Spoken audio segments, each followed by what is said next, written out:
I didn't say anything about the process of hiring a city manager.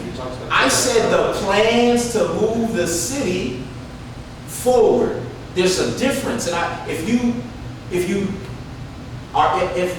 be a part of the process and trust that I don't take anything you say, I'm listening. I'm not trying to anticipate. What I am saying is I came in here. Show me the document that you all prepared, the council prior, this council that can give me today of the direction of the city of Kirby. Yeah, let me tell you, we do have a plan. There's actually there's a plan that's gone through planning and zoning a couple times, and it's a 10-year plan. We also have a 5-year plan. And all these things have come to council before, and we've agreed on them, and we've said things about them. I know Apodaca's been part of more plans than most of us here, but we do have plans. It's not a matter of not having a plan. Councilman, can I share something? Sure, go ahead. What you're talking about is part of the reason of there's an education to this. And the education I'm trying to share with you is I'm talking about apples and you're talking about oranges. A planning and zoning plan has nothing to do with the direction in which the city is governed and managed. That is a document that that is in place that people right now, even with that plan, we're talking with the attorneys because the zoning is an issue, right? So if you had a plan, we wouldn't be in the training that is needed. If more city council members and more citizens went to how many council members have been to a training on planning and zoning?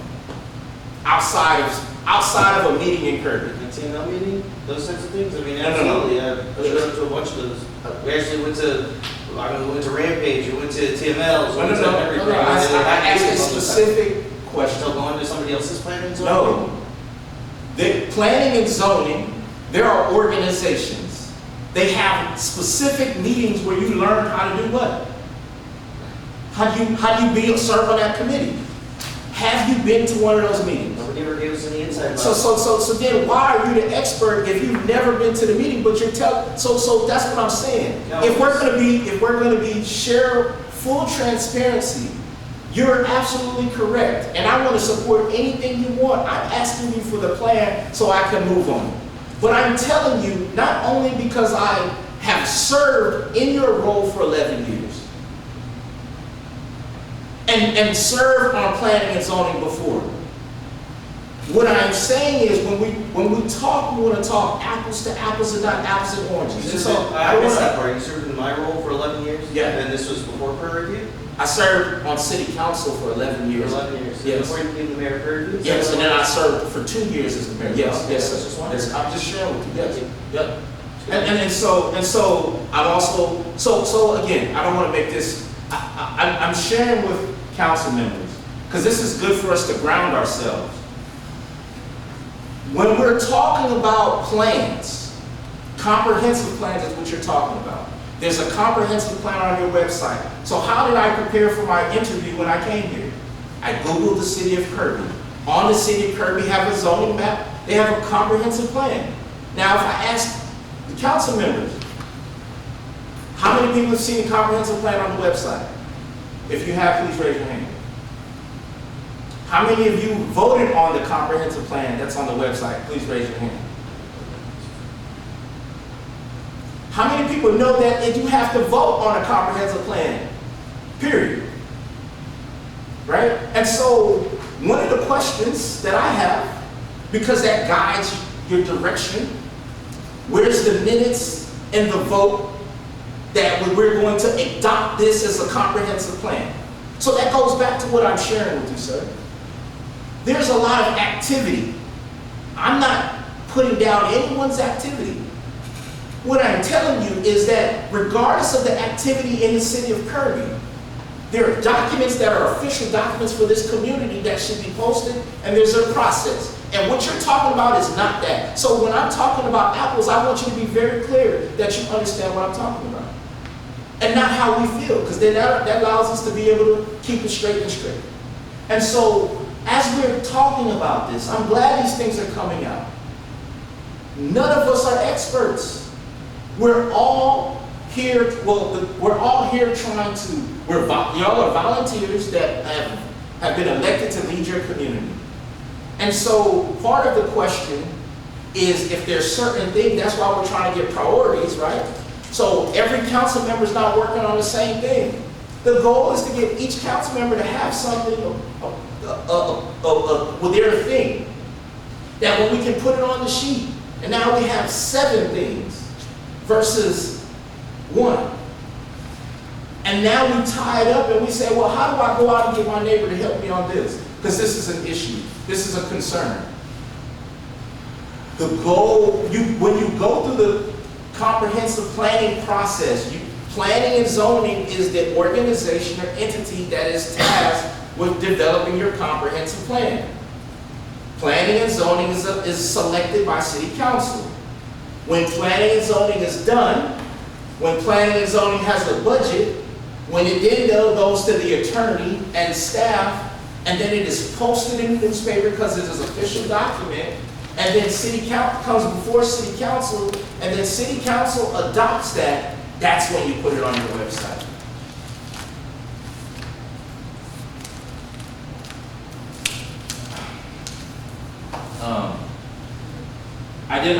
Number 5 was identify and agree on shorter term priorities that will achieve the vision and its desired future state.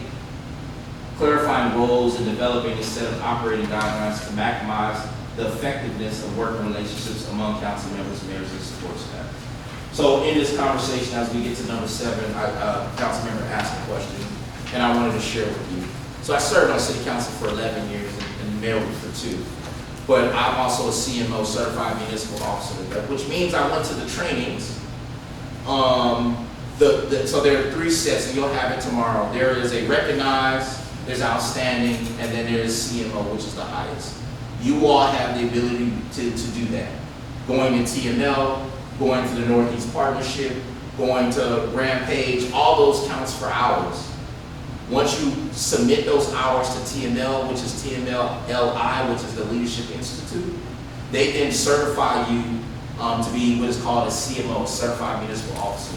I also serve on the board of TML. I've been doing around this for over 15 years. And so, again, don't have all the answers. Don't want to proclaim to have all the answers. I'm here to roll up my sleeves and work together side by side with you all based on the direction of the policy direction that you all said that you want us to do. That's why I'm here. And so in this, the goal is there is levels of hours. So I think it's 54 hours. I have the document for you tomorrow, but it's 54 hours is recognized. Like 64 hours or 68 hours is I like outstanding, and then CMO is 70 plus hours in a year in reference to continuing education, going to trainings, going to workshops, hosting workshops, and hosting trainings. Some of those outside activities that you all may do may also count if you all go do something with ACOG or some other institutional entity. You do something with Bear County, like that's a training. You also get that. Your Open Meetings Act, public information, those are all part of that process as well. Have you all taken open meetings and public information? For those members who are new, you can either take it on the website, at home, both classes are an hour, print out your certificate. But I think Councilmember Molina, Councilmember Hitt, and Councilmember Lozano is scheduled to go to the new councilmember orientation August 17th. And then at that training, you will also get those 2 required courses if you stay the whole time. You just need to make sure you sign the sheet, and they'll send us that information so we can put it in your folder.